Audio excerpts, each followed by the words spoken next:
Hello everyone, so today I wanted to do a quick video about a topic that I think is very important, and it's motivation.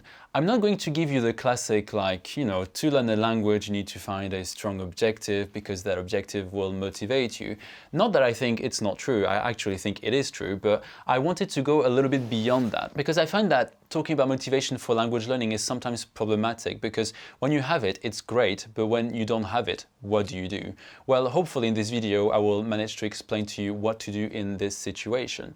So, if you've been doing language learning, you've been in probably one of the two situations, if not both. So the first situation is when you start learning a language, you are super motivated, you want to buy all the books, I don't know, you're just really motivated, you've got that high or that honeymoon period, if I may say.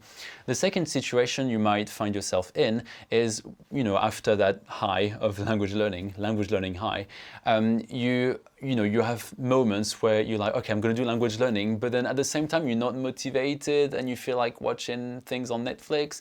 You feel like doing anything but language learning. So essentially, you're not motivated. And I want to really talk about these situations. I think if I simplify it as much as possible, the reason why we're not motivated in these situations is because we feel something negative, a negative emotion. It could be, it depends on the person, it could be stress, it could be boredom, it could be frustration because something is difficult. There's many different feelings you can experience in that situation. And I think the key to break this cycle is to accept first that sometimes, even in life in general, not just language learning, you will feel something negative emotions, essentially. And to break this cycle, you need to step out of your comfort zone. And when I say comfort zone, I'm not saying, put yourself in a really uncomfortable position or a very stressful position. But in terms of language learning, it can be really small things. I'll give a personal, example. So sometimes, like everyone, I'm human, I sometimes don't feel motivated to do things.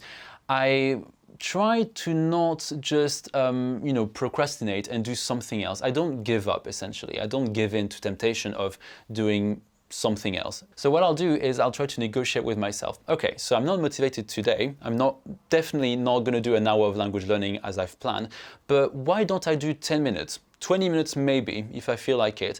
And what happens in this situation, and if you've done that before, I think you'll feel the same. The first thing is that you'll be quite happy, I hope you will be happy and proud of yourself for still doing something that you didn't really feel like doing, but that you did anyway. So I think you feel quite sort of empowered or maybe fulfilled, it depends. And second, you will also prove yourself that just because you were feeling like not studying doesn't mean you can't do it. And I think this is really powerful. And this is exactly what you should be doing as much as possible. So not all the time, there's times where your brain needs to actually relax. You can't always be in full control. But you can be in more control than you think you can be if you don't, because sometimes it's very easy to just always, follow your brain. If you feel like doing something, you do it. If you don't feel like doing it, then you just don't do it. But in fact, most of the time, when you don't feel like doing something, you can actually do something. You can still do it. It's just all about pushing your brain out of its comfort zone. And yeah, that's really the main point I wanted to sort of develop in this video. And I think I've talked about this in other videos before. I will put links down below if you're interested. But really, language learning can be a great way for you to push yourself and not always give in to temptation of not doing language learning. And interestingly enough, when I talked about this concept of stepping out of your comfort zone, someone on Twitter said, I prefer to work with my brain, not against it. First of all, it's your right. I'm not going to judge people that, always wait for motivation to do things. That's not the purpose of this video. But that's not also how I see it. I don't see it as, like me fighting against my brain or going against it like we're enemies or whatever. But it's more that I don't want to live a life where it's always comfortable, where I can only be productive whenever my brain feels like it. Instead, I want to live a life where, sure, I will feel sometimes like not doing some things, but I can still do a little bit of it. So at least I increase my productivity. So it really depends. Do you want to be a productive person or not? And again, I'm not judging someone that wouldn't want to be productive, but I know this is what I want to be. And I'm sure if you're watching this video, you actually want to do more language learning. You want to progress a bit faster. And I think you just need to accept that negative emotions will sometimes be part of the learning process if you want to go fast. But if you just stay in your comfort zone, it'll be a little bit slower. So it really is a choice. But I think not that language learning is, lesson of life. I'm not going to exaggerate, but I think pushing yourself for something like that can really also help you, sort of encourage you to push yourself for other aspects of your life. I really believe that, in fact. Something else that can also motivate you when you don't feel motivated is to see yourself as two people. So you have present you and future you.